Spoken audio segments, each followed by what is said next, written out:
Bonsoir à tous, on est très très contente de vous accueillir euh, avec un plateau complètement féminin ce soir.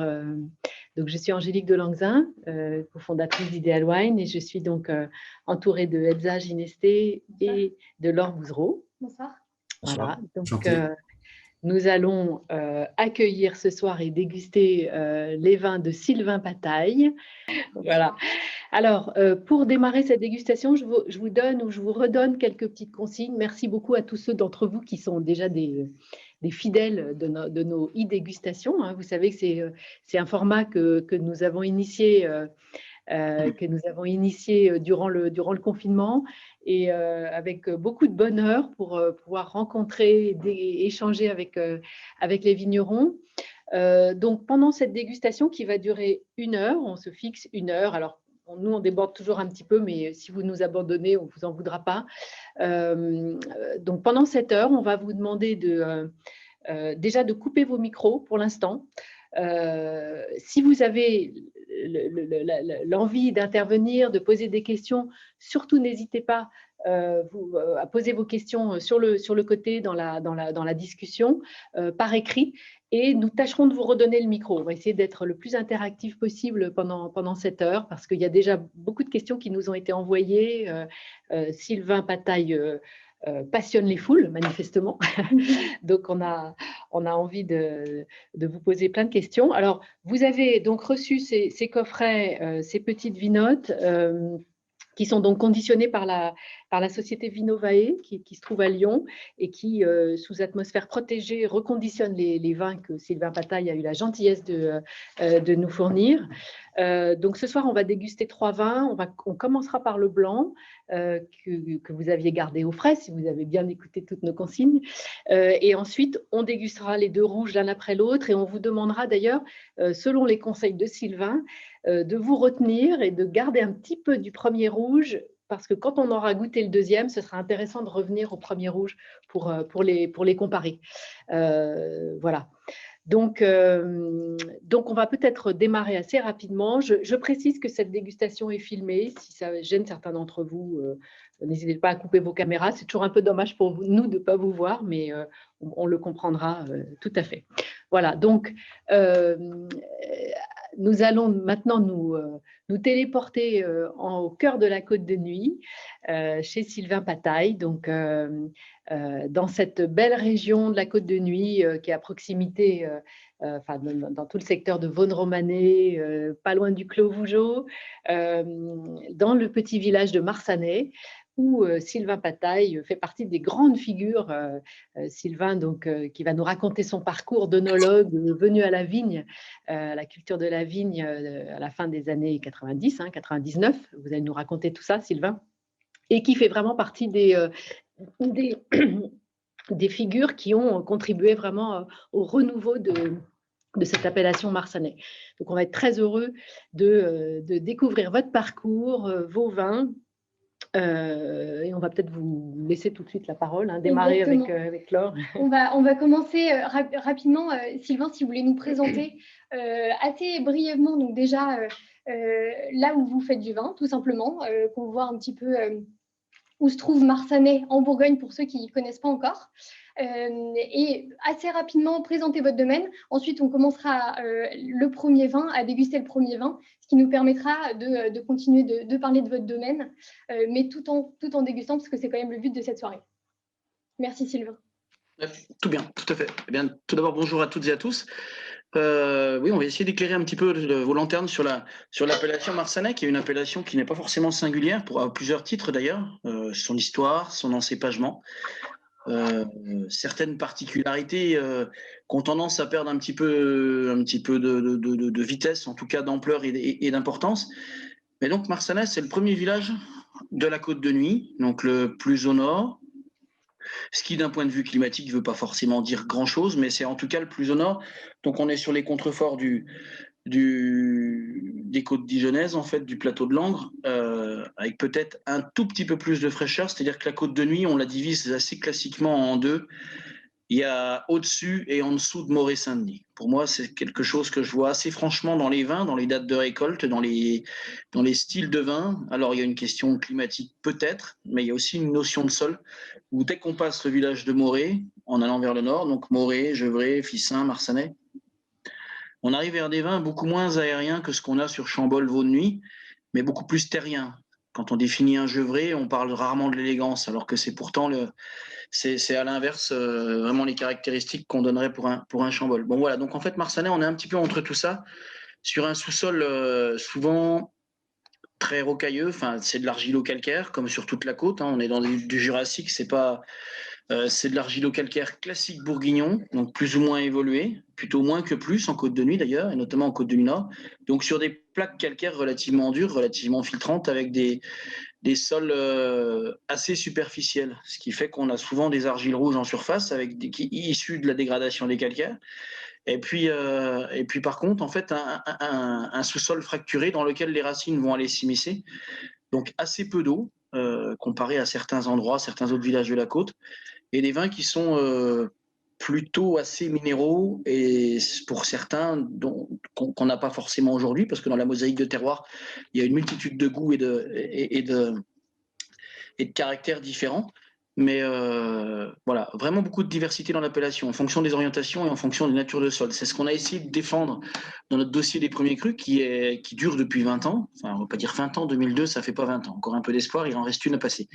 Et donc, c'est un dossier sur lequel on a beaucoup travaillé. Le groupe de travail, et notamment certains collègues qui en sont présidents, c'est Laurent Fournier du groupe. Et donc, en fait, on a une démarche de reclassement des meilleurs terroirs en premier cru. Viendra pas, quelque part, on ne sait pas. On ne peut pas prédire vraiment l'échéancier que l'INAO tiendra ou pas.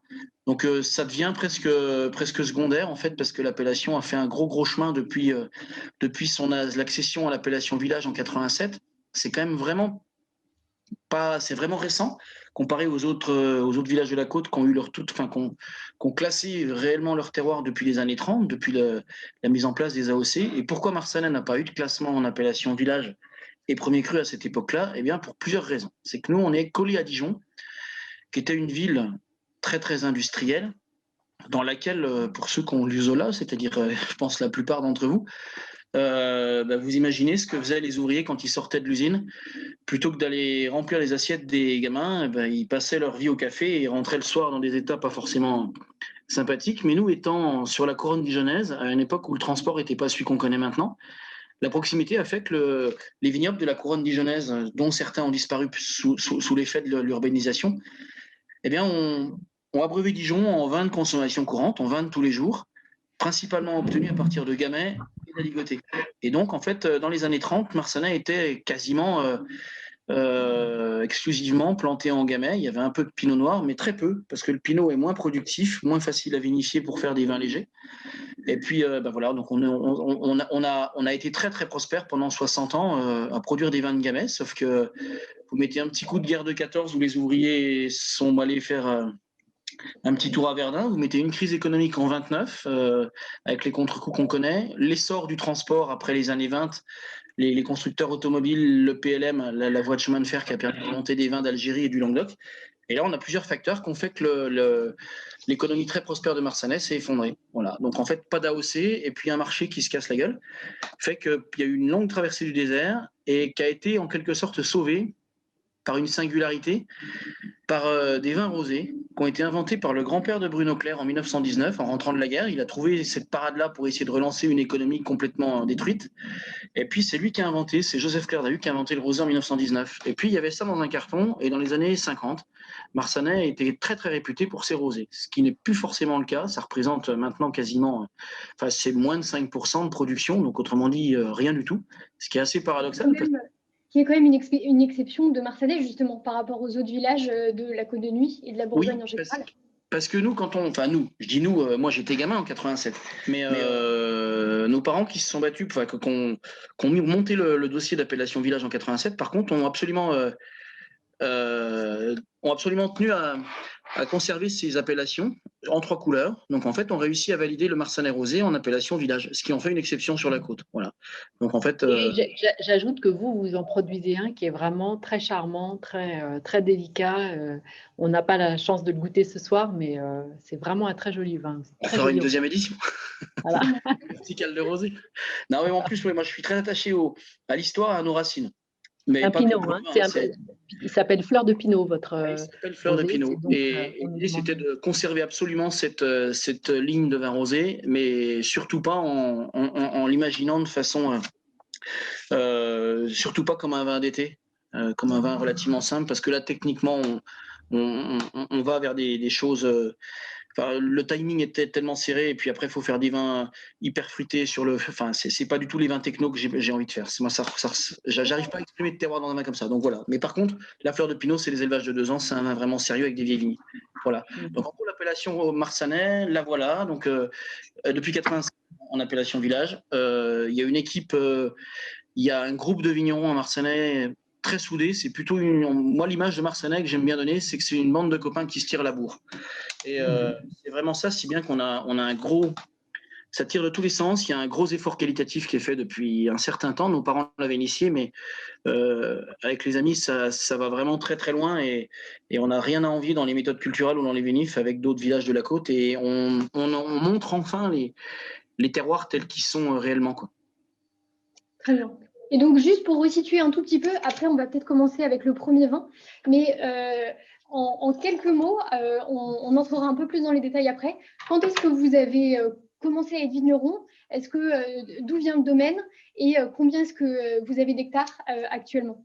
Juste pour qu'on ait un petit peu ces informations avant de commencer. Ouais, c'est assez… C'est vrai qu'on va vous montrer quelques photos parce que Sylvain n'aime pas nous envoyer des photos. Alors, moi, j'ai eu la chance d'être chez vous hier.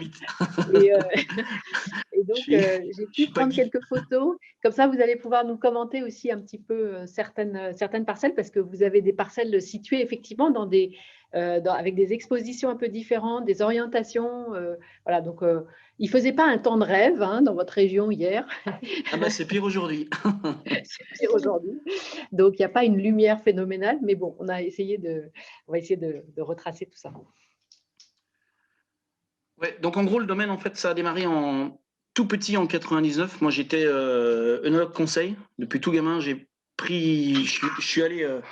le vin, c'était pour moi une évidence. Donc, dès 14 ans, ça a été lycée viticole. Et puis après, la suite jusqu'au DNO à Bordeaux, où je me suis éclaté. J'ai adoré le passage par Bordeaux, par la fac de No. Voilà. Et puis, donc, 99, j'étais œnologue conseil dans un labo et j'ai commencé à reprendre une vigne, mais vraiment pour m'amuser. Je ne pensais jamais que ça en arriverait là où ça en est aujourd'hui. Et puis, donc ensuite… Vous pouvez tous commencer à vous servir le premier vin, donc le Marsanais blanc, pendant qu'on écoute Sylvain. Et d'ailleurs, comme ça, je vais pouvoir vous en parler en même temps qu'on parle du parcelle. Donc, ça a fait 1 hectare, 2 hectares, 4 hectares. Et puis, en 2002, en fait, on est passé de 4 à 9 hectares. Il y a eu plusieurs facteurs qui ont fait que j'ai plein d'amis qui ont laissé des vignes à ce moment-là, des amis vignerons, parce que le 11 septembre avait quand même sérieusement secoué le commerce du vin. Quand les États-Unis s'enrhument, la planète vin n'est pas tellement en forme. Ça, plus le cumul des 35 heures qu'on ont énormément gêné l'organisation de petites structures comme les domaines viticoles, en perdant 10% de temps de travail avec le même coût dans une période de crise. Il y a plein de copains qui ont restructuré puis qui ont laissé les vignes en mauvais état ou des vignes avec des moins bonnes rentabilités. Je pense notamment à moi je trouve, enfin moi c'est ma vision, mais de très très belles vieilles vignes d'Aligoté dont on pourrait aussi parler. Mais aussi un vin qu'on n'a pas la chance de goûter ce soir, mais vous y tenez beaucoup à l'Aligoté, effectivement. Ouais, je pense que c'est un excellent cépage que j'adore et puis il faut qu'on se batte. Faut qu'on s'en rappelle, il faut qu'on le remette sur le devant de la scène. Ça, c'est super. Donc voilà, donc 4, 9, 10, 12 hectares. Donc au début, les premières années étaient pas forcément évidentes, pas de réseau de commercialisation vraiment bien établi, des vignes à vraiment retaper. Donc ça, c'était les années jusqu'en 2005. Et puis petit à petit, ça a vraiment échangé, ça s'est mis en place. Donc là maintenant, on a 18 hectares avec une grosse équipe très complémentaire, avec beaucoup d'effervescence au sein de cette équipe, beaucoup de curiosité. Enfin voilà, ça fonctionne très très bien, beaucoup de jeunesse. Et puis, donc 18 hectares avec 26 vins différents. Donc, il y a des cuvées plus importantes. Hein. Il y a des cuvées où il y a beaucoup plus de volume, les cuvées génériques, Bourgogne, rouge, Marsanne blanc, Bourgogne blanc. Et d'autres presque anecdotiques où on vinifie que 2 ou 3 fûts, 2 ou 3 pièces. Donc, voilà, donc on arrive à 26 cuvées où on met vraiment en avant les différents terroirs. Il y a par exemple 6 alicotés différents, il y a du chardonnay rose, il y a 4 chardonnays différents. Enfin voilà. Donc en fait, on s'amuse aussi bien dans la diversité de cépages que dans la diversité de terroirs. Et c'est entre autres ce qui va être intéressant pour vous de voir un petit peu la différence entre la marche entre un village et un lieu-dit, quel Clos du Roi, ce soir. Voilà. Donc, juste sur le chardonnay, on a malheureusement beaucoup entendu parler il y a quelques semaines de cet épisode de gel terrible. La Côte de Nuit a été un peu moins touchée, mais chez vous, est-ce que vous pouvez nous dire un petit peu comment ça s'est passé? Là, on aperçoit une parcelle, si je ne me trompe pas. Là, c'est une photo sur le justement, premier la plan, parcelle voilà. qu'on vient de voir, c'est la parcelle Voilà. d'où vient le Marsanne blanc. Exactement. Entre les deux sapins, et vous voyez la cabotte, et le barbecue est au pied de la cabotte en bas. Très bien. Donc, ces chardonnays, alors comment est-ce qu'ils ont survécu? Vous nous avez raconté des choses très intéressantes hier sur votre approche pour limiter l'impact du gel. Et sachant que vous aviez des moyens, vous, d'être avertis de ce gel. Donc, vous pouvez peut-être nous en parler aussi. Les chardonnays, même avec toutes les chances qu'on a essayé de mettre de notre côté, les chardonnays sont quand même pas passés à travers des dégâts du gel. En toute l'occurrence, cette parcelle qu'on a taillée très tard, il y a quand même cette parcelle, elle est gelée entre 50 et 70%. On voit pas encore les raisins. On verra mieux à la fin de la semaine prochaine. Mais vu le nombre de branches, de bourgeons et carrément de baguettes qui pousseront pas, il y a quand même des dégâts significatifs sur chardonnay. Les pinots ont beaucoup mieux réagi. C'est systématique. Hein. C'est la raison pour laquelle il y a très peu de chardonnay dans la côte des Bars. Il y a beaucoup de pinots dans l'Aube et les chardonnays sont sur la partie moins gélive de la Marne. Et c'est pas un hasard. Ouais. Et normalement, ça va mieux que ça, mais il se trouve que là, cette année, on a quand même eu des conditions extraordinaire, extrême. Hein. On a eu une nuit de neige, ça se voit jamais. Les bourgeons ne voient jamais la neige. On a eu 2 cm de neige toute la nuit, donc la neige, ça brûle.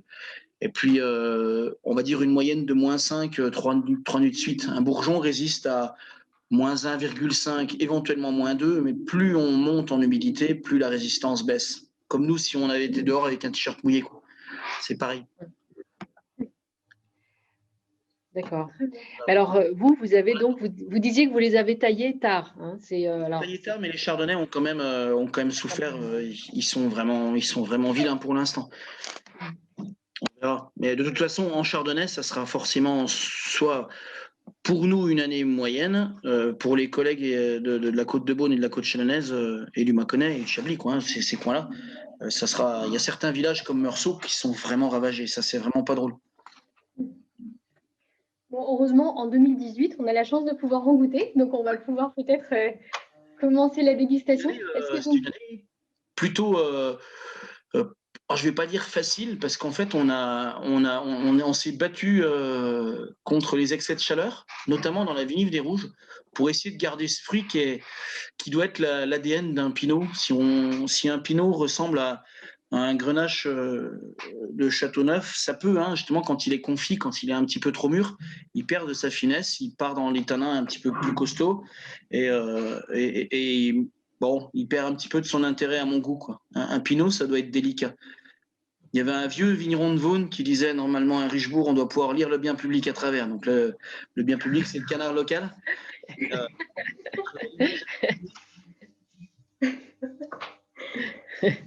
C'est pas mal, ça. Alors, on va peut-être commencer donc par la dégustation. Ce blanc, oui. Exactement. Est-ce que vous pouvez nous dire un petit peu comment, justement, comment est-ce que vous vendangez, comment vous vinifiez vos blancs? C'est quoi votre approche, votre philosophie? Là, je suppose qu'il ne faut pas dire qu'on vendange à la machine et qu'on levure tout très sulfité, en fait. Ça ne marchait pas, ça. Bon, tant mieux, j'ai pas envie de le dire. C'est-à-dire que si vous le dites, je ne suis pas sûre qu'il y ait grand monde qui vous croit ici, mais on va en perdre vous pouvez toujours 35. essayer. Comment je vendange? Eh ben, c'est pas facile parce que c'est marrant, c'est qu'après qu'on sait si on a vendangé comme il faut. Parce que surtout un blanc, un rouge, en fait, on a plein de points d'inflexion dans la macération en jouant sur les températures, en jouant sur les extractions, sur les élevages, pour aller chercher de la finesse. Si on a vendangé un peu trop tôt, un peu trop tard, on peut corriger par la vinif. Un blanc et surtout un chardonnay, et on ne fera pas ce soir le parallèle avec la ligotée qui, à mon avis, est plus rustique. Il nous tolère beaucoup plus peut-être d'erreurs de vendange. Quand je dis une erreur, c'est une erreur sur un raisin, c'est une demi-journée. C'est-à-dire que c'est comme n'importe quel fruit quand vous avez des fraises derrière dans le jardin. Vous passez le soir, elle n'est pas bonne. Si vous la ramassez, elle sera correcte, mais si elle est rose, elle ne sera pas goûtue. Le lendemain, elle est correcte, et puis le surlendemain, elle est pourrie. Et ben, c'est un peu pareil. Un chardonnay, c'est un cépage qui est hyper délicat, qui est facile à vinifier, mais si vous voulez aller chercher l'excellence, trouver la maturité parfaite, elle n'est pas évidente. Et ce qui est assez marrant, c'est que d'une année à l'autre, en fonction d'années chaudes, pas chaudes, humides, sèches, normalement, on vendange tout le temps les chardonnays en premier. Par exemple, en 2020, on avait vendangé une grosse partie des pinots avant les chardonnays. Ils avaient un retard de maturité. En 18, c'est tout l'inverse. Il faut réussir à trouver un compromis entre un taux d'alcool qui monte trop parce qu'on a trop de soleil. C'est pas le climat de la Bourgogne. Encore un coup, on avait un climat rhodanien en été. Garder de l'acidité, pas trop de degrés, avoir quand même des arômes mûrs, parce qu'un fruit pas mûr, même s'il y a du sucre, en fait, il sent rien, il n'est pas bon. Donc, c'est trouver un compromis entre tout ça, quoi. Donc, vendanger, en fait, moi, j'aime bien vendanger mûr, mais pas trop. Alors ça, c'est facile à dire devant un micro. Quand on est devant une vigne, c'est pas pareil. Si on tâtonne une semaine avant, on y va 2 fois par jour en se disant tu crois que c'est là, tu crois que c'est là. Ben, et puis donc voilà. Donc on arrive à 2018 où moi j'ai voulu quand même vendanger mûr pour avoir des raisins savoureux. Moi quand je vendange, je regarde très très peu les indices analytiques. Moi, les analyses de labo, ça me saoule. Je trouve qu'un fruit, quand tu le goûtes, tu n'as pas besoin d'un labo pour te dire il est goûtu, il est bon, il faut y aller. Voilà. Donc en fait, vendanger, quand je crois être le moins mauvais, le moins pire, et surtout sur les blancs, j'y fais très très attention et en vendange, je suis un calvaire pour mon épouse qui organise les vendanges parce que je suis capable d'avancer, de reculer, d'arrêter. Voilà, donc c'est comment désorganiser un truc qui est rationnel, en plus avec des saisonniers qui ne sont pas forcément acquis à notre cause, mais on vendange qu'une fois par an. Si on fait plein d'efforts aux vignes, qu'on réfléchit à tout et qu'on se loupe parce qu'on a vendangé un jour trop tôt ou un jour trop tard, et ben zut. Puis je dis zut, mais je dirais bien autre chose. On vous entend. Est-ce qu'avant de parler de la vinification, on ne le dégusterait pas? Parce que moi, j'ai très envie de le déguster quand même. Alors, allons-y. Qu'est-ce que vous en dites?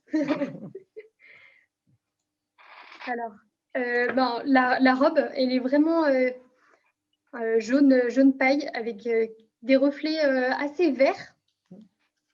Oui, on a un vin, c'est signe de sa jeunesse. Hein, Exactement.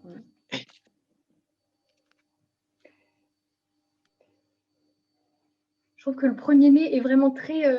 Il y a un côté très grillé. Voilà, il y a un côté. Enfin, moi, on le sent. Oui, on le sent un petit peu. C'est une petite signature qu'on retrouve dans vos vins. Je ne sais pas si on peut mettre la photo, vous savez, de la parcelle avec les 2 gros sapins. Je vais vous montrer les cailloux qu'on voit dessus. Voilà. Oui, avec la roche qui est presque affleurante. Voilà. Ça se voyait mieux d'en bas. On ne les voit pas, mais là, vous imaginez, il y a un coteau, la pente fait 17%. Le terroir, ça s'appelle les Larrets en vieux bourguignon, ça veut dire terrain en pente. Et c'était tellement caillouteux, par exemple, qu'il y a une partie qui a été déjà un peu griffée à droite, où on voit plus beaucoup d'herbes. La partie de gauche, on n'a pas pu griffer ce qui faisait trop sec et on tapait dans les cailloux. Donc là, en fait, c'est des cailloutis, c'est des plaques et des cailloux gros comme le poing. Mais c'est vraiment que ça, quoi. Pour planter une greffe ou un piquet, il faut presque pousser les cailloux, quoi. C'est blanc de cailloux. Quand on est en bas, on voit vraiment donc on a une grosse minéralité, en fait. On a des grosses, ces côtés pierre à fusil un peu réduits, grillés. Ça vient non pas du fût, parce qu'il n'y a quasiment pas de bois neuf, ça vient du calcaire. C'est vraiment le sol, oui, c'est ça. Oui. Parce qu'après, au nez, on a des notes assez mielées, des notes de fruits blancs, d'acacia. On sent la belle maturité dont vous parliez. Oui, oui, on sent qu'on a affaire à un millésime. Il y a quelque chose d'assez solaire dans ce vin. Mais en même temps, de la fraîcheur, je trouve. C'est belle. Ça a été un été très, très chaud. Très, très, très, très chaud. On avait des pics à 37-38 degrés sous abri. Ces vignes-là, dans les cailloux, avaient perdu quasiment toutes leurs feuilles sur 50% du feuillage. Et puis, donc en fait, c'est justement ce qui n'était pas facile à vendanger. En fait, si on vendangeait tôt pour garder la soi-disant fraîcheur acide, mais la fraîcheur acide d'un raisin pas mûr, ou si à l'inverse, on attendait un petit peu plus de maturité pour un peu plus d'ouverture aromatique. Donc là, c'est cruel dilemme parce que c'est pas évident de faire. Enfin, faut pas tomber dans la confiture.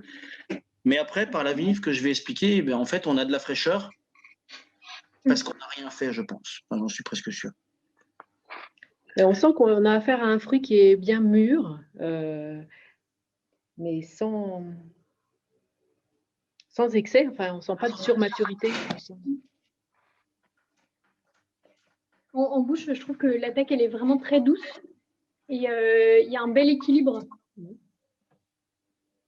Il y a une amertume qui est vraiment très agréable en fin de bouche, presque assez saline, qui donne vraiment ce petit goût. Une bonne énergie en finale, je trouve. Il y a vraiment de beaux amers, ouais. C'est là un peu la trame de ce vin, je pense. Ouais. Et puis, sur un millésime comme ça, qui est un millésime très mûr, en fait, moi, j'ai un vin en souvenir à l'anniversaire d'un copain. On avait fait les 40 ans d'un copain qui bosse super bien, qui est petit vigneron à Gevrey. Et c'est un Gourde de Motens 2013 qui a fait la loi dans tous les grands blancs qu'on a goûtés. Il manquait aucun Puligny, aucun Meursault de la Côte avec des noms qui claquaient sérieusement. Et c'était ce vin-là, en fait, qui était. Et justement, sur des coins, en fait, où ça mûrit fort, mais il était construit sur les amers et les réducteurs de fermentation. Et du coup, à aucun moment, on avait de lourdeur parce que les amers contrebalançaient le manque d'acidité. C'est-à-dire qu'en 2018, c'est ce qu'on a dit justement aux jeunes qui étaient en vinif en stage chez nous, c'est que dont les parents nous regardent d'ailleurs ce soir, les parents de Mathilde. Et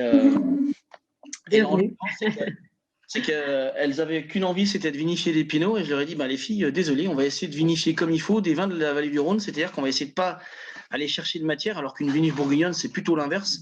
On va chercher des tanins, on va chercher de la couleur. Hein. Le pinot, ça se mérite, il faut aller le chercher normalement.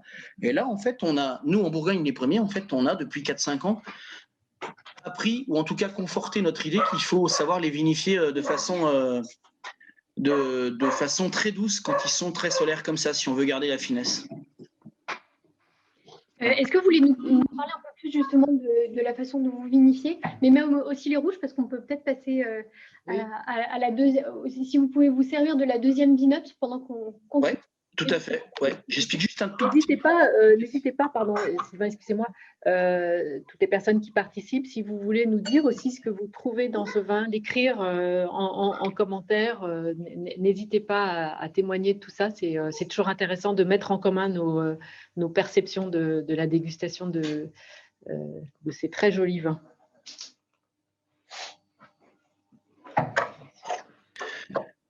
Ouais, le blanc, en fait, donc tous mes vins, tous, hein, sans exception, blanc et rouge, sont vinifiés et élevés sans soufre. Donc en vinif, il y a absolument 0. Et puis après, par la suite, donc en fait, la fraîcheur, notamment aromatique, les amers viennent du pressurage et des pressurages très longs. Moi, je presse beaucoup en pressoir vertical, les vieux pressoirs, les pressoirs qu'on voit sur les ronds-points, hein, les vieux. Hein. J'adore ça.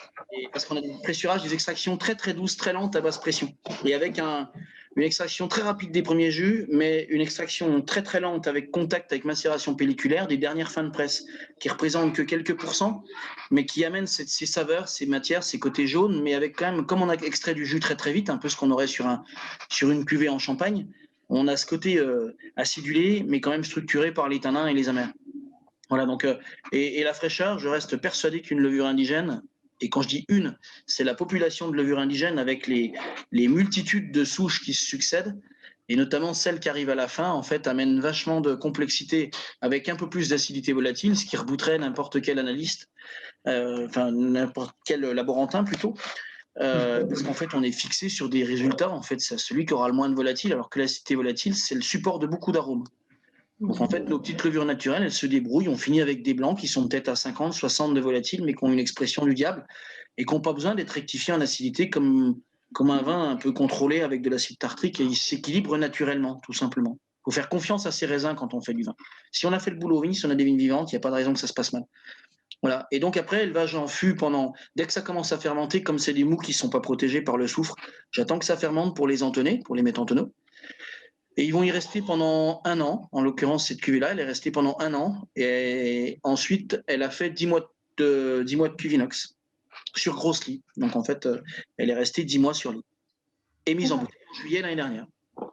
Voilà. Et pour les rouges, c'est un peu la même soupe, sauf qu'un rouge, donc, on va cuver, on va dire 3 semaines. Même c'est quasiment les mêmes vinifs pour un Bourgogne rouge que pour un Clos du Roi ou une ancestrale.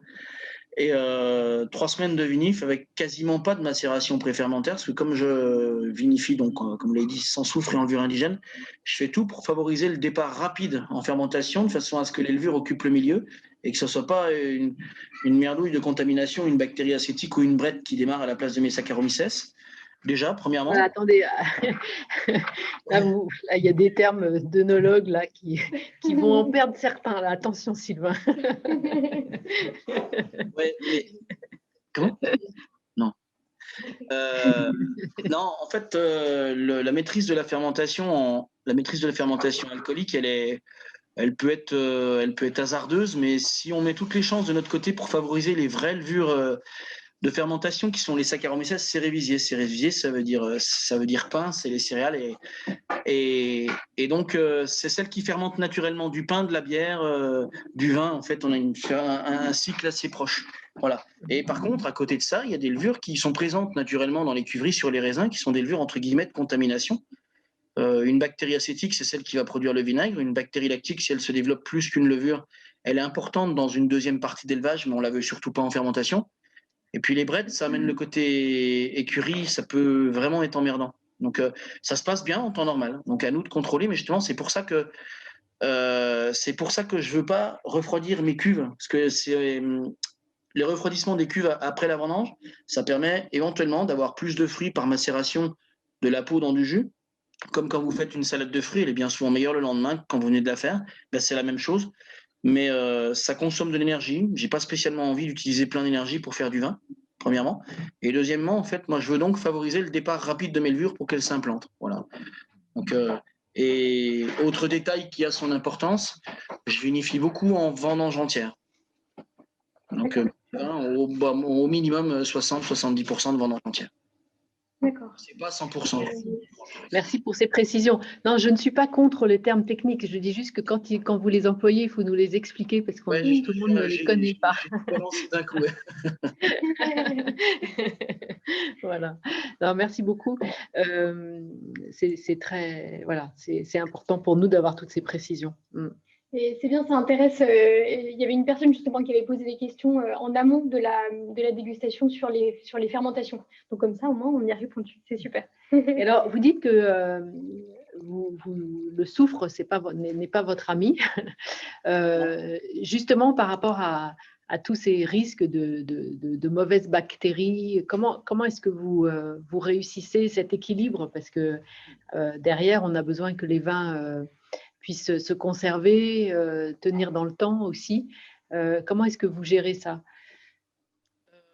Je serais peut-être tenté de dire comme je peux, mais c'est pas vrai, parce que je fais tout pour que ça se passe globalement bien. C'est-à-dire que, bon, moi je veux vinifier sans soufre.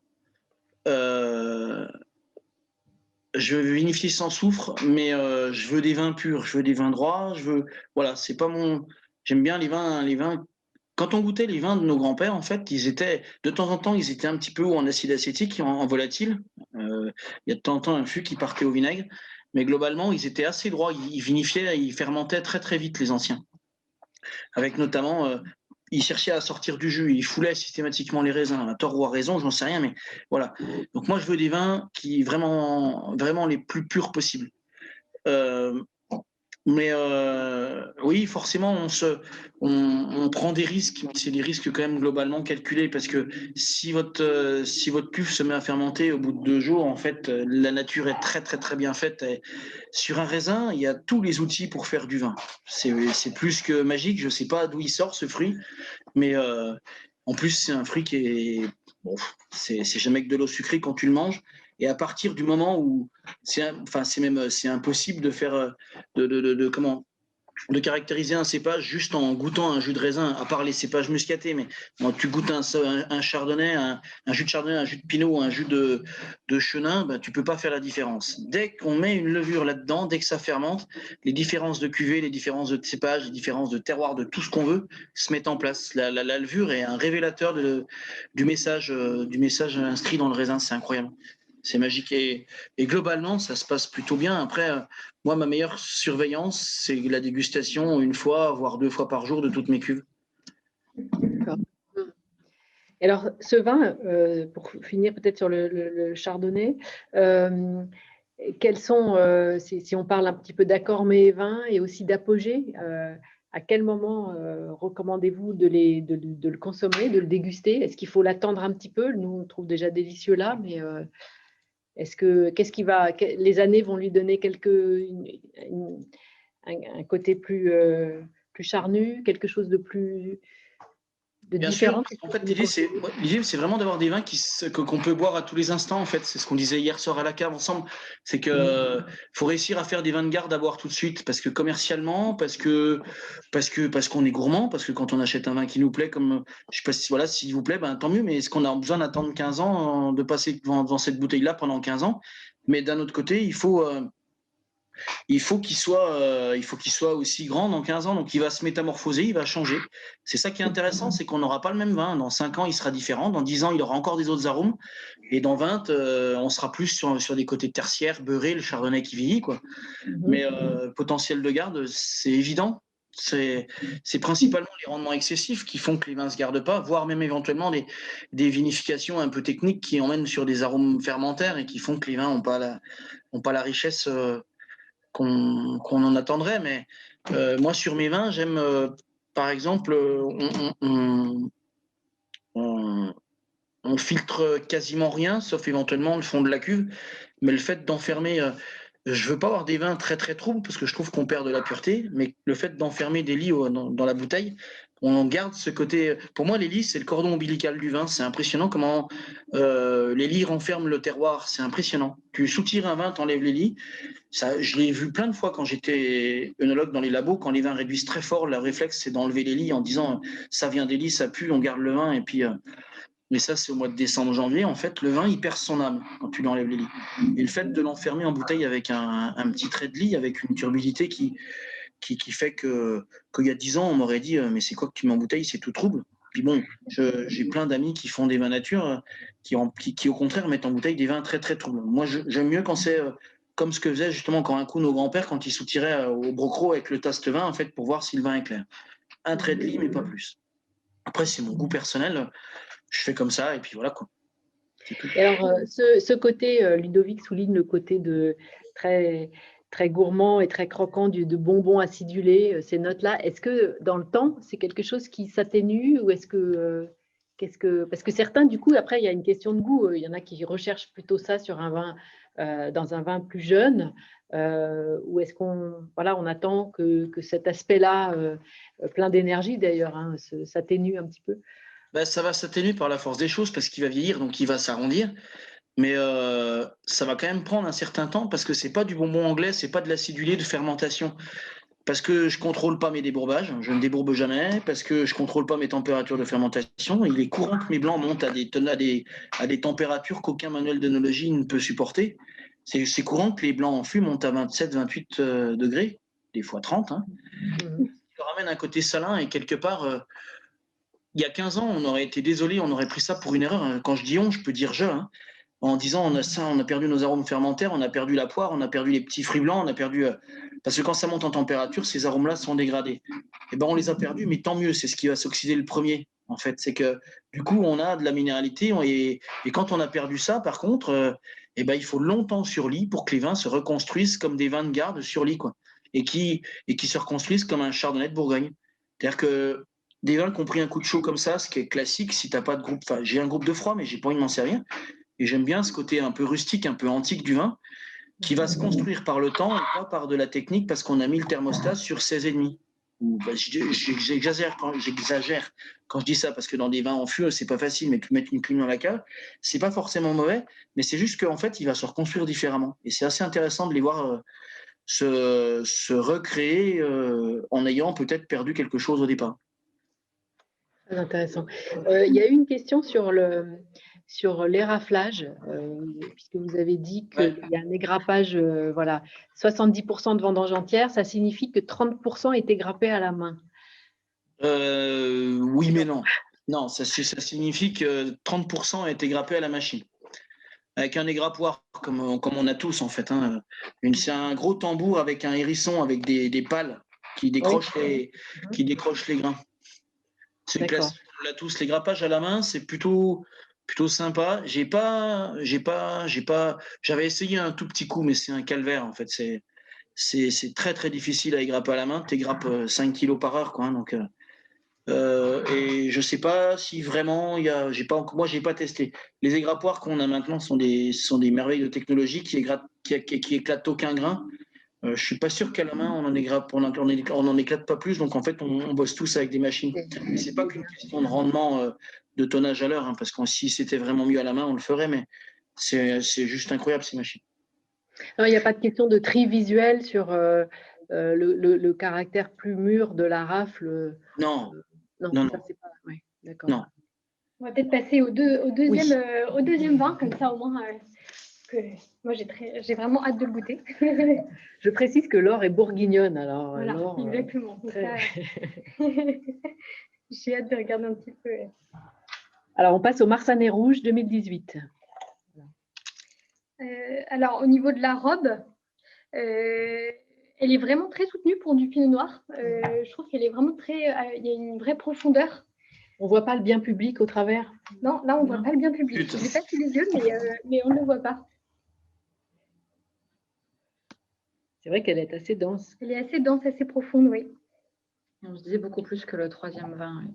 Oui, on verra après, le Clos du Roi est différent, c'est vrai.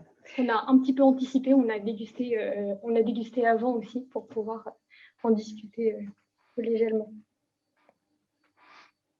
Et si on a une petite minute, moi j'avais une question sur, parce que vous parlez beaucoup de vinification naturelle, de levure indigène, de vinifier sans soufre. Et au contraire, quand on regarde votre parcours, vous avez plutôt un parcours classique, voire orthodoxe, avec la fac d'œnologie à Bordeaux, ensuite, je crois, œnologue dans un laboratoire. Et du coup, comment vous êtes passé à ce côté très bio, très nature? Ça a été progressif ou dès le départ, vous avez voulu travailler totalement différemment? Non, ça a été... Sachant que votre domaine, vous êtes certifié en bio depuis déjà depuis 2007. Hein, 2000, c'est ça. 2007, premier essai en bio 2007. Quand j'ai vu que j'y arrivais, j'ai demandé la certif en 2008. Et puis, on est en biodynamie depuis 2013. Voilà. Ouais, c'est une bonne question en fait. C'est une bonne question comment j'ai dérapé comme ça. Et ben, au départ, on ne sait pas en fait. C'est que moi j'ai une bande de copains. On est tout le temps fourrés les uns avec les autres. On se challenge à goûter. Voilà. Enfin, bref, on est. C'est avec des copains qui sont sur la côte de Nuit, la côte de Beaune. On se voit très très régulièrement comme on est à côté. Et quand on se voit, ça échange dur. Et ben on est passé du labo où déjà moi j'aimais pas les produits œnologiques qu'on était obligé de vendre. J'avais dans mon staff de clients un paquet de gens qui étaient déjà partis loin, quoi. Dont des gens comme celui que vous êtes allé voir hier, ou sur Meursault, Puligny, qui passaient déjà à la biodynamie. Des domaines qui maintenant sont des pionniers de la biodynamie, quoi. Et quand tu as côtoyé des gens comme ça qui sont des puits de science et de sagesse, parce que je pense notamment à Anne-Claude, quoi. Et ben, tu te poses des questions et j'ai souvenir de dégustations comparatives conventionnelles biodynamie, et où déjà dans le mode de culture, ça te saute au fond du verre, quoi. Tu dis mais pourquoi on n'est pas tous en bio, voire au moins en bio et en biodynamie, tellement il y a d'influence sur le goût du vin. Après, quand on fait des vins qui ne sont pas valorisés, c'est évident qu'on ne peut pas jouer à des trucs comme ça coûte très cher. Mais voilà, c'est que moi, tous les choix techniques que j'ai faits, je les ai faits par conviction, mais je les ai souvent faits par conviction œnologique. C'est souvent en goûtant avec mes copains. C'est souvent des émotions de dégustation, et c'est comme ça qu'on a dérapé vers des blancs qui ont moins de soufre, et où il y a 10-15 ans, tu tombes Bah, notamment à l'Aubrac, le sommelier nous avait mis, il avait été joueur, on était tout un groupe de vignerons qui organisions un salon pour le groupe des jeunes professionnels de la vigne, c'était un salon pour les jeunes. Il nous a mis des vins des Lians d'Arros, donc on n'était pas du tout préparé à ça, c'était les premiers. Et Lians, on se connaît assez bien et il fait des vins remarquables, mais nous, on a appris ça, on n'a pas du tout compris. Et ça a été un déclic en fait, en se disant, mais en fait, tiens, un autre goût existe. Le premier contact a été difficile. On a plein de nos amis bref, ça s'est mal passé avec le sommelier. Mais c'est un déclic. Et puis après, tu goûtes un Ganva, tu goûtes un Leroy, tu goûtes un je sais pas quoi, et tu te dis, waouh, mais en fait, pourquoi on n'essaye pas? Donc on a petit à petit baissé les doses. Petit à petit, tous nos copains ont abandonné les produits. Et en fait, ça fait déjà une grosse 15 depuis les années 2000 que ça bouge. Donc tu glisses petit à petit et tes goûts changent et tu t'en rends pas compte que tu changes. Et puis tu passes le cap très très vite. Moi, la première année déjà j'étais très très bas en soufre, mais la première année de sans soufre, c'est 2013. Après avoir fait un essai en blanc et en rouge en 2012. Mais de façon comme ça, un peu impulsive, quoi. J'ai dit, tiens, je suis levé le matin en vendange, j'essaierais bien du sans soufre et j'étais déjà à peu de soufre. Moi, je suis en levure indigène depuis le début. C'est pour moi une évidence. Mais j'ai levuré un coup en 99 parce que j'étais première année, j'avais jamais beaucoup vinifié chez moi, un petit peu avec la toute petite cuve de mon père. Il n'était pas vigneron, mais une toute petite cuve. Mais pour moi, c'était normal de levurer en 99. Puis après, je me suis dit, mais attends, mais t'es trop con, pourquoi tu as levuré, pourquoi tu laisses pas tes le terroir et tout là. Donc, il y avait les années 2000 en fait, avec toute la troupe de copains. Okay. N'hésitez pas à nous partager vos commentaires de dégustation. Pour répondre à Ludovic, il pleut lundi, il va faire super beau. On va regarder, on embauche la semaine prochaine pour faire la 500. Oui, alors vous suivez le calendrier avec soin parce que vous me disiez que vous aviez vu arriver ces journées de gel et ces nuits de gel plutôt qui étaient indiquées sur le calendrier lunaire. Hein. Ouais, on les suit pour les travaux aux vignes. Moi, je les suis beaucoup pour les travaux sur le vin. Bon, les vendanges, on essaye de s'adapter. Après, quand c'est mûr, tu peux pas t'arrêter de vendanger parce que tu as une semaine de mauvaise influence lunaire. Mais par contre, les belles cuvées ne sont jamais vendangées un jour qui me plaît pas. Et ça, c'est évident. Par contre, au niveau d'après du travail des vins, par exemple, on va pas, même si les vins se goûtent super bien en cuvaison, on décuvra pas sur un nœud lunaire ou sur un signe qui me plaît pas. On attendra 2 jours, tant pis. Et puis pour tous les travaux de sous-tirage, mise en bouteille par la suite, c'est systématiquement planifié largement à l'avance de façon à mettre en bouteille des bons jours. Ça, et ça, c'est pareil. Est-ce que vous avez vu une différence un peu entre la période où vous ne faisiez pas et où vous y êtes passé à la biodynamie, au calendrier lunaire? En 2002, sur la récolte 2002, j'ai un copain à Ruilly qui m'a fait goûter à l'aveugle. C'était des échantillons, donc ça devait être en 2004. Pour des échantillons qui devaient être envoyés à une revue. J'ai encore mon carnet de déguste, donc c'est quelqu'un chez qui je vais... Parce que j'ai encore une activité de conseil, en fait, je suis encore œnologue dans pas mal de domaines. Et donc, chez cet ami-là, en fait, il me fait goûter à l'aveugle, et j'ai encore me rappelle, mais très clairement comme si c'était hier. Le premier était minéral tendu, assez pur, c'était joli, mais très tendu. Le deuxième était très ouvert, assez gras. Le premier était mis en bouteille en jour racine sur la même cuve en prenant au dégustateur. Hein. Et le deuxième en jour fruit dans le genre le lendemain ou le surlendemain. Et ça a été les premiers déclics avec des copains de Pommard, de Volnay, de Saint-Aubin, en fait, où on s'est dit, mais attends, mais la lune, ça a une influence énorme, en fait. Il faut qu'on fasse attention à nos mises en bouteille. Et on le voit dans nos dégustations à la cave, il y a des jours où ça goûte pas du tout. Il y a des jours où ça se passe mieux. Dans vos dégustations, même quand vous avez des vins, il y a moi je suis pas du tout connecté, mais il y a des copains et des clients qui passent à la cave, en fait, notamment des anglo-saxons qui ont des applis qui disent tu vois un verre de vin renversé ou plein. En fait, il y a yes, no. Puis, et tu sais, si tu es les 4 signes du calendrier lunaire, c'est racine, feuille, fleur, fruit. Et c'est impressionnant comment ces signes-là influencent le vin. Et alors aujourd'hui, on est quoi par exemple? Il faut qu'on choisisse nos dates de e-dégustation. Il goûte un peu gras, il goûte un peu riche, mais ça goûte plutôt bien. Alors, on est le 6 mai. On est en... Ah non, c'est avril, je me trompe. On est en fleurs. Ouais, on est en fleurs et on passe en feuilles demain. D'accord. L'apéro de demain soir, si vous buvez des rouges un peu costauds, les tanins risquent d'être serrés. D'accord. Il y a Didier qui dégustait justement la cuvée de Marsanais 18, qui disait que c'était un pinot qui était vraiment assumé. Moi, je trouve qu'au nez, il y a vraiment... Ce caractère de cerise, oui, bien, exactement. avec ce côté acidulé aussi, hein, qu'on retrouve. Oui. Ben, en fait, c'est des raisins qui étaient quand même vraiment très mûrs en 18.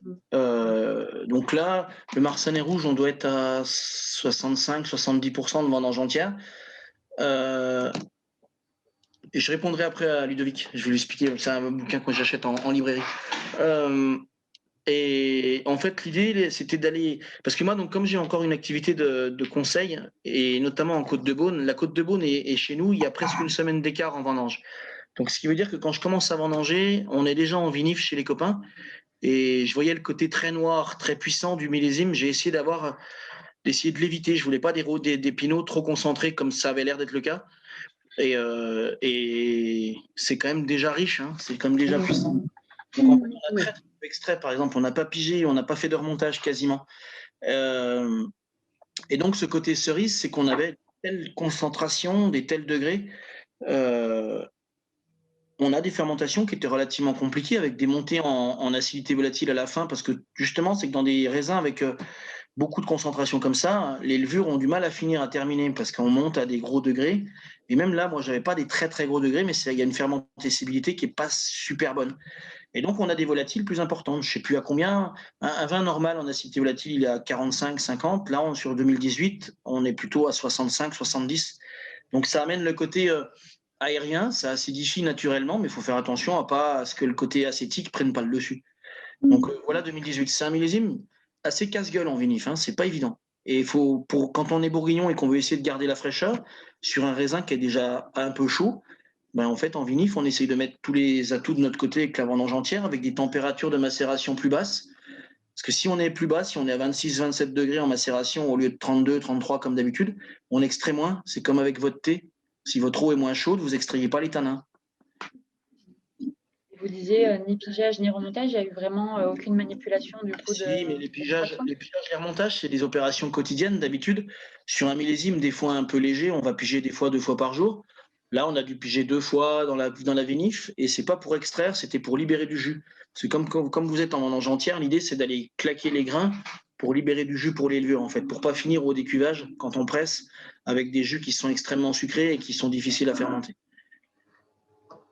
En tout cas, on sent qu'il y a ça résonne bien entre ce côté, ce caractère acidulé du fruit et quelque chose d'un petit peu chaleureux quand même, enfin, qui est bien le signe de son millésime. Et puis, quand même, c'est bien contrebalancé par cette petite amertume toujours, hein. Enfin, on retrouve à nouveau cette amertume, ce côté très salivant au final, un peu salin, qui vient contrebalancer ce caractère un peu chaud. Très équilibré, oui. Avec des tanins qui sont même assez doux, très agréables. Donc, on vous conseille d'en garder un petit peu et on va peut-être passer directement à la troisième vinote. Comme ça, on va pouvoir comparer et parler aussi du Clos du Roi parce que le temps passe et ça serait dommage quand même de ne pas pouvoir en discuter plus longtemps.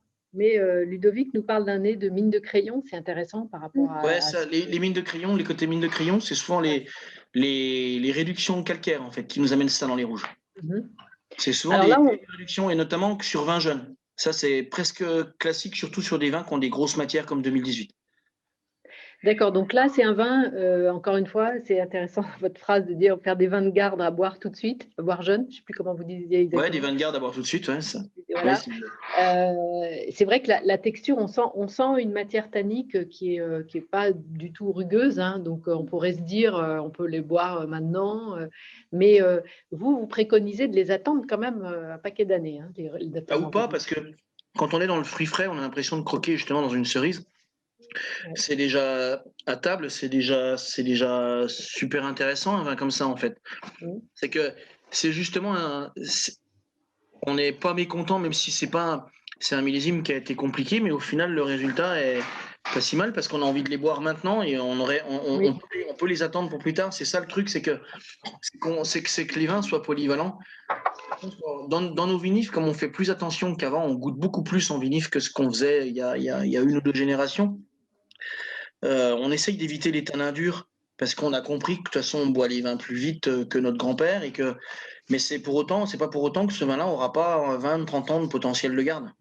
Il changera, mais vu notre mode de vie un peu plus citadin et où on boit les vins plus rapidement, on pourra aussi se faire plaisir dès maintenant, quoi.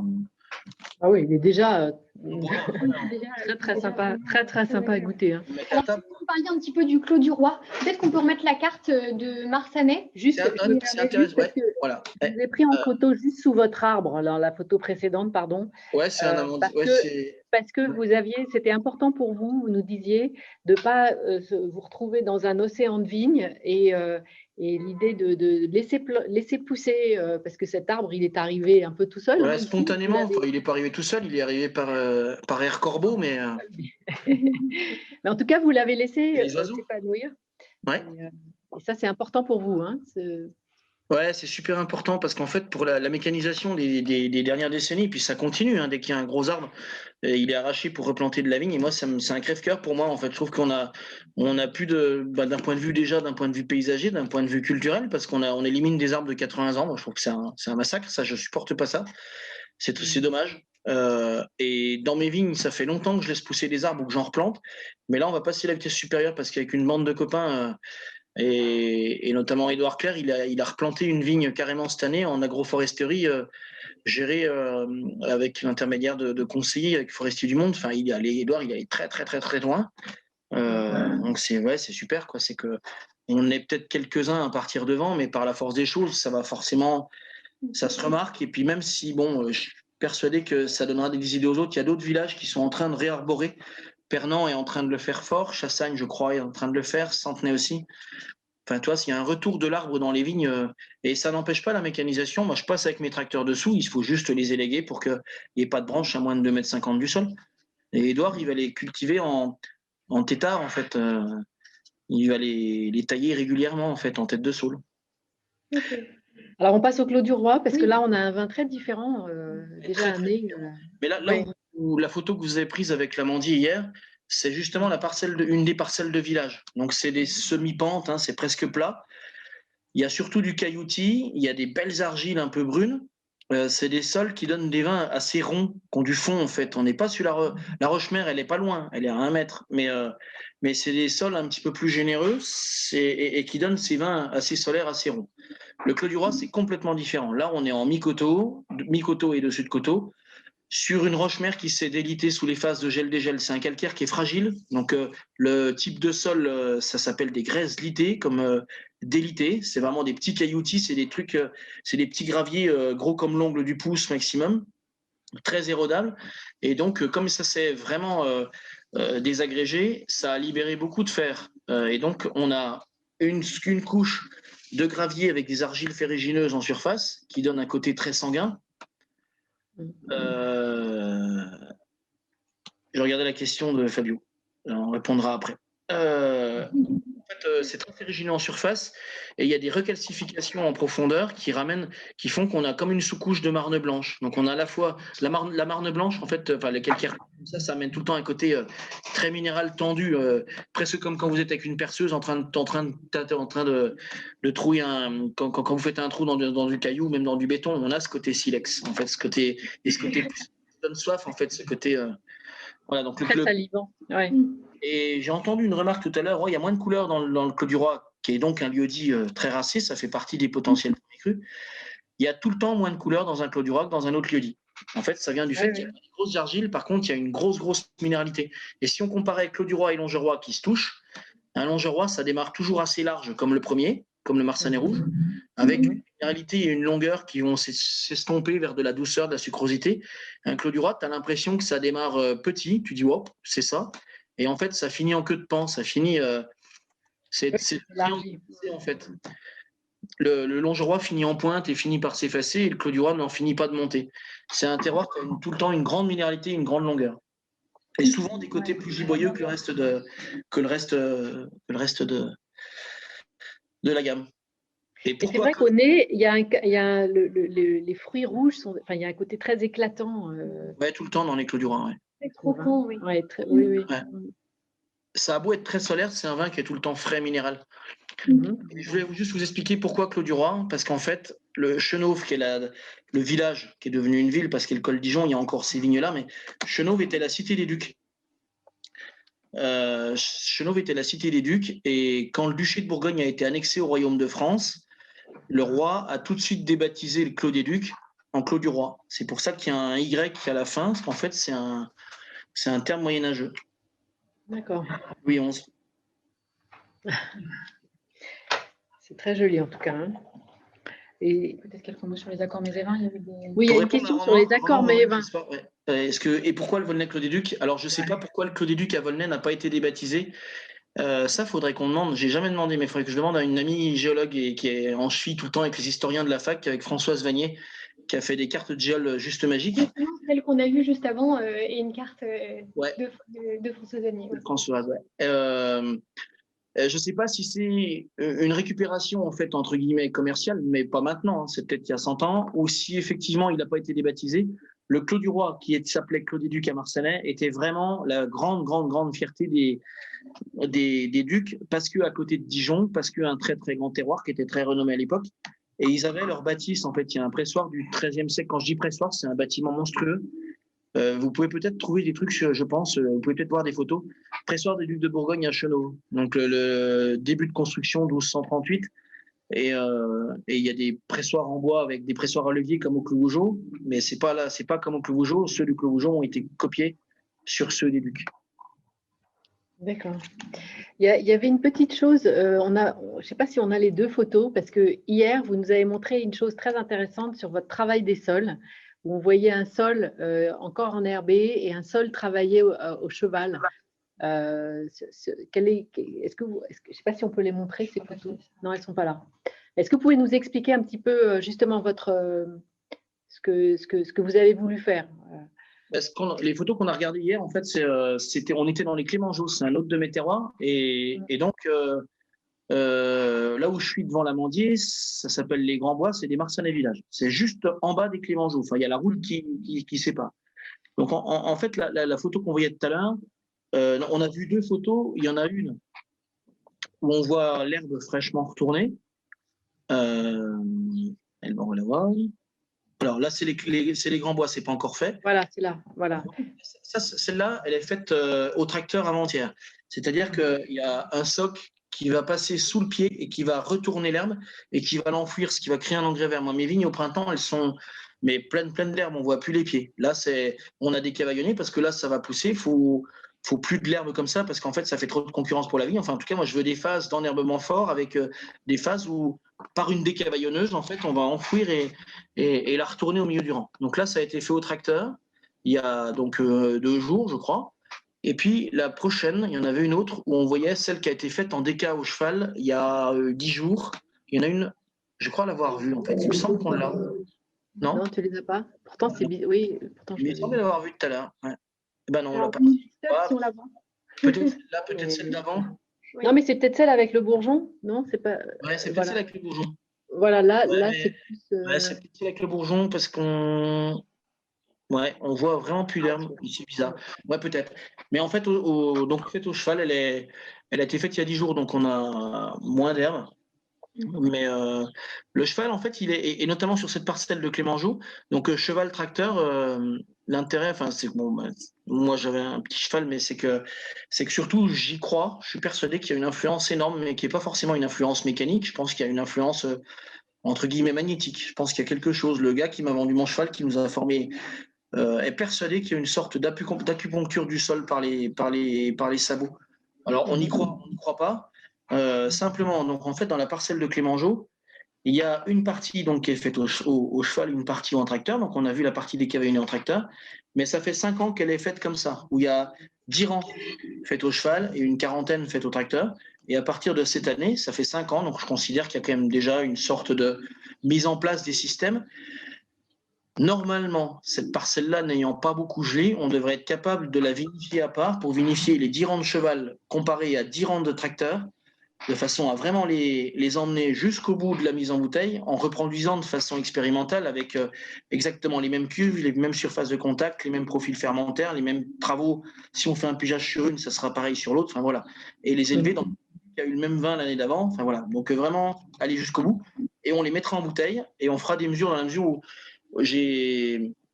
on est suivi par entre autres, j'ai quelqu'un qui nous suit aux vignes qui s'appelle Éric Petiot. C'est quelqu'un qui est beaucoup dans le magnétisme, dans l'énergie et dans la santé des plantes par les plantes. Si vous voulez aller faire des recherches, Éric Petiot. C'est passionnant, vous allez passer de longues nuits sur YouTube. Donc en fait, lui fera des mesures de magnétisme, de conductivité dans les sols, de pH. Et puis avec les techniciens de la Chambre d'agriculture avec qui on bosse beaucoup, c'est ce qu'on a vu avant-hier matin lors de la tournée technique des vignes. On va se lâcher sur toutes les mesures possibles et imaginables pour essayer de trouver une différence, en fait, en mesurant les porosités, la vie microbienne, en mesurant éventuellement, moi j'ai un ami qui magnétise, en mesurant au pendule l'énergie du sol, l'énergie de la vigne, l'énergie des vins. Enfin voilà, donc aller d'un côté un peu ésotérique, qui va dans le sens de la biodynamie avec des choses non palpables, et puis de l'autre côté des choses très cartésiennes qui sortent d'un labo, et quand une machine vous crache un chiffre, vous pouvez guère aller contre. Voilà, donc on va s'amuser. Et puis après le côté gustatif, parce que déguster les deux cuvées, les raisins n'ont pas le même goût. Au bout de 5 ans, les raisins n'ont déjà pas le même goût. Donc c'est logique que les vins aient un goût différent. Différent. Ah, bravo. C'est en tout cas un travail incroyable que vous faites de distinguer encore, vous qui faites déjà 26 cuvées, de continuer à encore distinguer les choses. En tout cas, je trouve qu'il y a quand même un point commun déjà entre les vins qu'on goûte, c'est cette finesse de grain et cette trame. Je trouve que là, c'est une empreinte de la biodynamie qu'on sent très nettement dans vos vins. C'est rigolo parce qu'en fait, il y a un des participants, Didier, en fait, qui demande est-ce que les vinottes soient mises en magnum la prochaine fois. Elles sont beaucoup trop petites, on est d'accord avec vous, elles sont beaucoup trop petites, ces vinottes. Elles sont sur le site. Exactement. Enfin, on vous invite en tout cas à repasser vraiment entre les deux rouges. Ouais. Alors, l'heure est passée, mais si vous avez encore un peu de temps, vous n'hésitez pas à poser vos questions aussi à l'oral maintenant. S'il y a encore des choses qui vous intriguent, des choses qu'on n'est pas encore abordées, n'hésitez vraiment pas à poser vos questions. D'autant qu'on a ce soir avec nous, on a plusieurs, bien sûr, on a des amateurs clients d'Ideal Wine qu'on ne saurait jamais assez remercier d'être présents. On a aussi un vigneron, un néo-vigneron, si je puis dire, qui nous avait présenté ses vins récemment, Yvan Massona, s'il est toujours avec nous. Alors, je crois qu'il nous a quittés. Il nous a quittés, donc il était avec nous, mais il vous connaît bien, Sylvain, donc il était content d'être là. Et on a aussi la personne qui va animer la prochaine dégustation, Jean-Marc Grussaut, qui est avec nous ce soir aussi, qui va nous présenter le mois prochain les vins du domaine Camine Laredia Jurançon. Tout à fait passionnant domaine. Donc, je ne sais pas si vous êtes là, Jean-Marc, si vous voulez dire un petit mot de cette dégustation, si vous avez pu la suivre et si vous souhaitez commenter les vins que vous venez de goûter. Oui, bonsoir. Ouais. Bonsoir, je suis venu en curieux parce que j'ai quitté une visio sur le Pays de Béarn, le conseil de développement de Pays de Béarn que j'ai la chance de présider. On parlait d'agriculture locale et comment mieux articuler à l'horizon 2030. Je leur ai dit, excusez-moi, je vois que Sylvain est à l'antenne, donc je te salue d'ailleurs Sylvain, quoi. Et ils ont très très bien compris. Je leur ai montré justement à mes amis du Béarn les contenants, mes devoirs du soir, et puis d'ailleurs il est vide. Donc je vous ai pris en vol il y a un quart d'heure à peu près, quoi. Donc je vous salue tous, et puis j'ai beaucoup de plaisir à entendre Sylvain. C'est de la chaleur, c'est de la compétence, c'est de très très bon vin, et il me met une pression énorme, quoi, pour la prochaine pour la prochaine dégustation. Oui, on sera très heureux de goûter vos vins aussi, Jean-Marc, qui sont magnifiques. Moi, j'avais une petite question, parce que hier, quand je vous ai pris en photo dans les vignes, vous aviez fait le choix de porter une chemise bleue, Sylvain, et je voulais savoir ce qui avait présidé au choix de vos étiquettes bleues. Ce n'est pas une question de fond, mais quand même, elles se remarquent, vos étiquettes, donc je me demandais. Alors, faut pas croire que le choix de la chemise bleue c'est juste que ça devait être la première de la pile.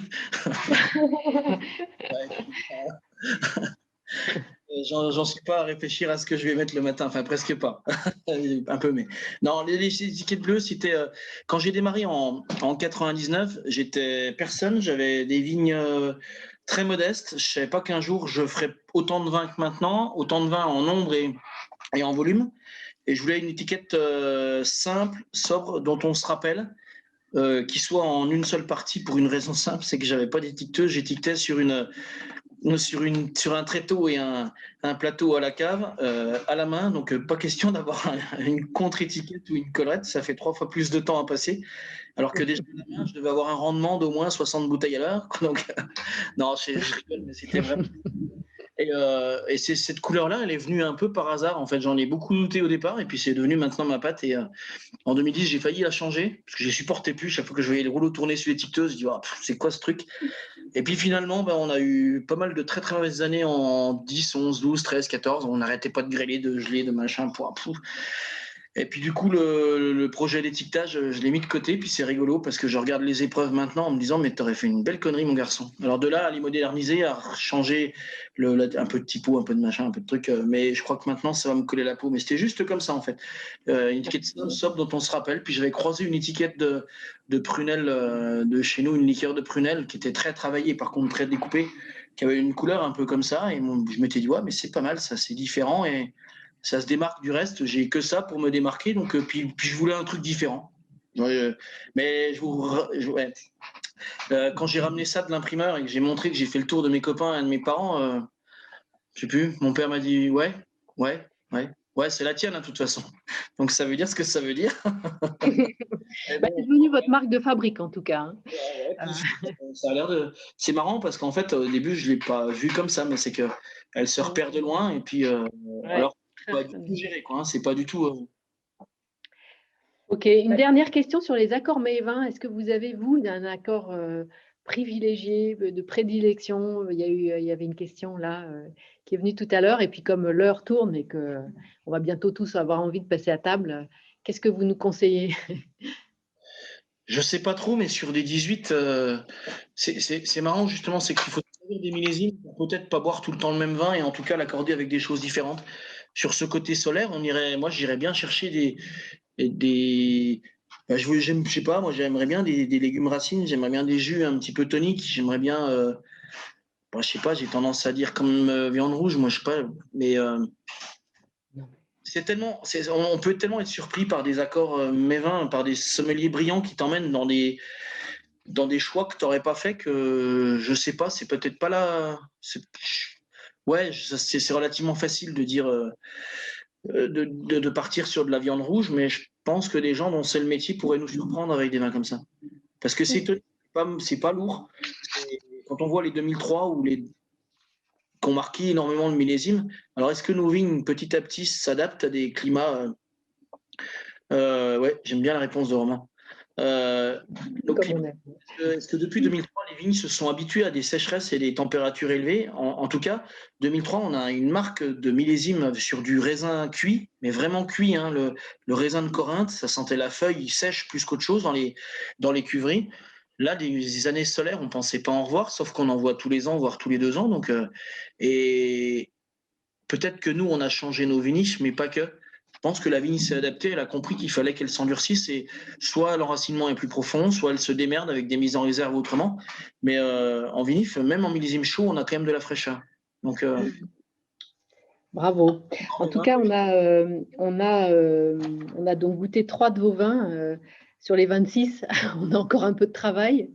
Je sais on l'a évoqué d'ailleurs hier.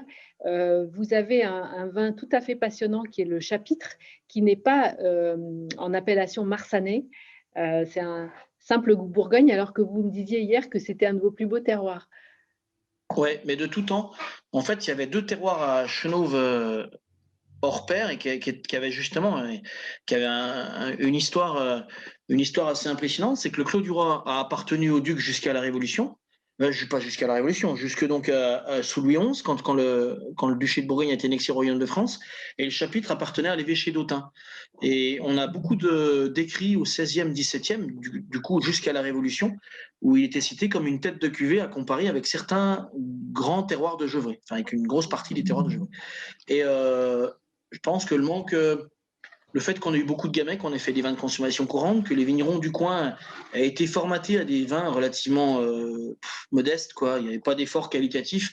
Il fallait faire beaucoup de rendement pour vendre des vins de consommation courante à Dijon et aux environs, aux gens du coin. Si bien qu'on les a oubliés, en fait, ces terroirs-là. On les a réellement oubliés. On parlait de la ligotée, c'est la même histoire, c'est qu'on ne l'a pas pris au sérieux. Et donc, quand on a classé l'appellation en 87, le Clos du Roi a été rattrapé au vol par les gens de l'INAO, par contre. Quand les vignerons de Marsanais ont demandé à classer jusqu'au Longeroy sur le terroir de Marsanais, ils ont dit mais le coteau qui est au bout, il faut qu'on le classe. C'était sur Chenauve, c'est le village d'à côté. Il a failli passer à côté, le Clos du Roi, alors que c'est vraiment un grand terroir, pour pas dire un des meilleurs de l'appellation. Et le chapitre, c'est pareil. Mais comme il était de l'autre côté, le chapitre, en fait, il est entre Chenauve et Dijon, il est de l'autre côté du village. Lui n'a pas eu le droit à l'appellation village. Et enfin, même si ça mériterait d'être en premier cru un jour et il aura encore un décalage, enfin, il vient de passer en appellation village juste avant les vendanges 2019. Ah, c'est pour ça. C'est passé au journal officiel, on mettait les premiers coups de sécateur. D'accord. Je pense que s'il n'y a plus de dernières questions ou personne qui veut s'exprimer, ça va être l'heure de nous quitter, malheureusement. En tout cas, on voulait vraiment vous remercier, Sylvain. On est super heureux de pouvoir travailler avec vous depuis déjà pas mal de temps. Et bien sûr, tous les vins sont à retrouver sur Ideal Wine, hein, pas en ce moment, mais de tout temps. D'ailleurs, on vous remercie parce que juste avant la dégustation, plusieurs cuvées étaient épuisées et vous nous avez gentiment réapprovisionné pour qu'on puisse continuer à vous les proposer. Donc, ces trois-là, plus certaines de vos autres cuvées, effectivement.